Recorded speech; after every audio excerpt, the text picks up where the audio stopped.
கட்டுற அளவுல இப்ப நிக்குது. ஒன்னு தூக்கி போட்டோம்னா கம்ப்ளீட் அவுட் ஆஃப் போச்சு எல்லாம். அதனால தர்கா கட்டக்கூடாது. ஒரு ஹதீஸ் வந்தாலும் போதும். ரசூல் ஸல்லல்லாஹு அலைஹி வஸல்லம் அவர்கள் தர்கா கட்டுறதான் தடுத்தாங்க என்பது சந்தேகத்துக்கு இடமான நிரூபிச்சிட்டோம். அவங்க பொது கபருக்கு தான் கட்டக்கூடாது, அவுலியாக்களுக்கு கட்டலாம் என்பதை அவங்க நிரூபிக்கவில்லை. இதை உடைக்கல, அது நிரூபிக்கல. அதே நேரத்தில் வேற வேறு விஷயங்கள்லாம் சொல்லுகிறார்கள். அதுகளை தான் சும்மா டைம் பாஸ் மாதிரி சொல்ல வேண்டி இருக்குது. அதெல்லாம் ஆதாரத்துக்கு சம்பந்தமே இல்லாதவைகள். இருந்தாலும் இந்த டயத்தை என்ன செய்யணும், சொல்லிவிட்டாங்கல்ல, வச்சுவிட்டாங்கல்ல சபையில், சம்பந்தம் இல்லாதான் வச்சிருக்கிறாங்க. இருந்தாலும் சொல்லிட்டு வருவோம். என்ன கேட்டாங்கன்னா, ஒரு குர்ஆன்ல ஒரு ஆயத்து வருதுங்க.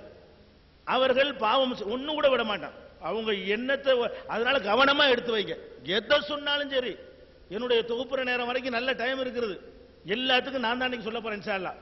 அதனால நீங்க என்ன சொன்னாலும் சரி கவனமா, இது நம்ம சொன்னா சரியா வருமா, அதுலயும் நம்ம தேவையில்லாம நம்ம வந்து ஒரு அவமானப்படணுமான்னு பார்த்து கொஞ்சம் எடுத்து வைங்க வாதம் பண்ணும் பொழுது. அப்ப நான் கேட்கிறேன், ஒரு ஆயத்தை எடுத்து வச்சாங்க. தர்கா கட்டுறதுக்கு ஆதாரம் இல்லை. என்ன ஆயத்து?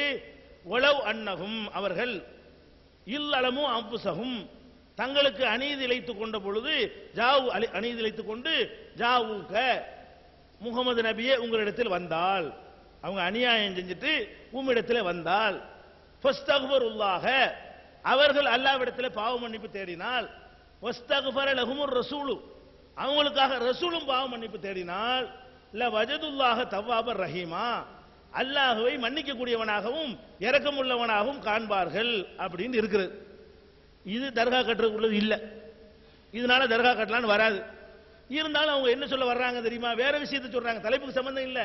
ஆனா தப்பான கருத்து குர்ஆனுக்கு வியாக்கியானம் வைக்கும்போது சொல்ல வேண்டியது அந்த கணக்குல சொல்லி கொண்டிருக்கிறோம். அவங்க என்ன சொல்ல வர்றாங்க?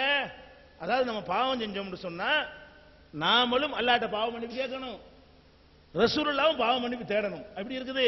ஃபஸ்தக்ஃபிருல்லாஹ், அல்லாஹ்ட்ட அவங்களும் பாவ மன்னிப்பு தேட வேண்டும். வஸ்தக்ஃபர லஹுமுர் ரசூலு, ரசூலும் அவங்களுக்காக பாவ மன்னிப்பு தேட வேண்டும். அப்பதான் நல்லா மன்னிப்பான். இப்ப நம்முடைய பாவங்கள்லாம் மன்னிக்கிறதா இருந்தா என்ன செய்யணும்? கியாமத் நாள் வரைக்கும் குர்ஆன் உள்ளது தானே, ரசூல் மன்னிப்பு கேட்கணும்ல. நமக்காக ரசூல் மன்னிப்பு கேட்கிறார்கள் என்று சொன்னால் அவங்க இப்ப ஹயாத்தோட உலகத்தில் இருந்துட்டு இருக்கிறாங்கன்னு அர்த்தம். இப்ப நம்ம வந்து ரசூலுல்லாவே எங்களுக்காக பாவ மன்னிப்பு கேளுங்கன்னா உடனே நமக்காக பாவ மன்னிப்பு கேட்பாங்க. அதுதான் இது சொல்லுது அப்படிங்கிறாங்க. ஒரு விஷயத்தை, வரலாற்று நிகழ்வுகளை வரலாறாக புரிந்து கொள்ள வேண்டும். ரசூல் ஸல்லல்லாஹு அலைஹி வஸல்லம் பத்ர்ல வந்து உங்களுக்கு 3000 மாணவர்களை அனுப்பி உங்களுக்கு உதவி செய்தோம் என்று சொன்னா, நம்மளும் ஒரு சண்டை போட்டுட்டு இருக்கும்போது அங்க சொன்னான்ல எங்களுக்கு 3000 மாணவர் வரும்னு சொல்லக்கூடாது. இது எப்படி புரிஞ்சுக்கிறேன்னு, இது ரசூல் ஸல்லல்லாஹு அலைஹி வஸல்லம் வாழும்போது அன்றைய மக்கள் கடைபிடிக்க வேண்டிய ஒழுங்கு, அதுவும் மதீனாவில் இருக்கிற சக்திக்கு உட்பட்ட மக்கள் கடைபிடிக்க வேண்டிய ஒழுங்கு. இது எப்படி புரிஞ்சுக்கணும்னு கேட்டா, இது மாதிரி நிறைய வசனங்கள் இதுக்கு ரிலேட்டிவா நான் சொல்றேன். அல்லாஹ் சொல்றான், ஹுத் மின் அம்வாலிஹிம் சதகா, நபியே நீங்கள் அவர்களிடமிருந்து ஜக்காத்தை நீங்கள் திரட்டுங்கள், ஜக்காத்தை வசூல் பண்ண சொல்றான் அல்லாஹ். துதஹிருஹும், அது அவர்களை தூய்மைப்படுத்தும். ஓ சல்லி அலைஹிம், அந்த ஜக்காத்தை வாங்கி கொண்டு அவர்களுக்கு நீங்க துஆ செய்யுங்க. இன்ன ஸலாத்தக சகனுன் லஹும், உங்களுடைய இந்த இடத்துல ஸலாத்துக்கு துஆன்ற அர்த்தம் மாறுது, ஏற்கனவே சொன்ன இது ஒரு ஆதாரம். இன்ன ஸலாத்தக சகனுன் லஹும், உங்களுடைய துஆ அவங்களுக்கு மன நிறைவை மன அமைதி ஏற்படுத்தும் இருக்குது. இத அன்றைக்கு ரசூலுல்லாஹ் வாழும்போது கடைபிடிக்க வேண்டிய சட்டம் எடுத்துக்கணுமா, அல்லது நம்ம எல்லாரும் அங்க கொண்டே கொடுக்கணும்? அப்ப ரசூலுல்லாஹ் துஆ செய்யணும்ல. ஜக்காத்தை ரசூலுல்லாஹ் தான் எடுக்க சொல்றான். ரசூலுல்லாஹ் எடுக்கணும், அவங்க துஆவும் செய்யணும். ரசூலுல்லாஹ் என்ன செய்யணும்னா ஜக்காத்தை கட்டாயமா வசூல் பண்ணணும். அதுக்கப்புறம் என்ன செய்யணும்? ஜக்காத்து கொடுத்தீங்க, அல்லாஹ் உங்களுக்கு ரஹ்மத் செய்வானாக, உங்களுக்கு பரக்கத் செய்வானாக, ஏதோ ஒரு வார்த்தையை ரசூலுல்லாஹ் துஆ செய்யணுமா. அப்பதான் வந்து மனசு அமைதி அடையும் அல்லாஹ் சொல்றான். இதை எடுத்து வைத்துக் கொண்டு பாருங்கள், அல்லாஹ் யாரை ஜக்காத் வசூலிக்க சொல்கிறான்? ரசூலுல்லாஹ்வை வசூலிக்க சொல்கிறான். இந்த வஹாபி அரசாங்கத்தில் உள்ளவன் அவங்க வசூல் பண்ணிட்டு இருக்கிறாங்க. அவங்க என்ன செய்யணும்? எல்லாரும் ரசூலுல்லாஹ்ட்ட ஜக்காத்தை கொடுங்கன்னு சொல்லணும். அப்படியா? அது நீங்கள் வழங்குகிற ஜக்காத்தெல்லாம் ரசூலுல்லாஹ்க்கு அனுப்புவீங்களா? ரசூலுல்லாஹ் தானே எடுக்க சொல்றான்.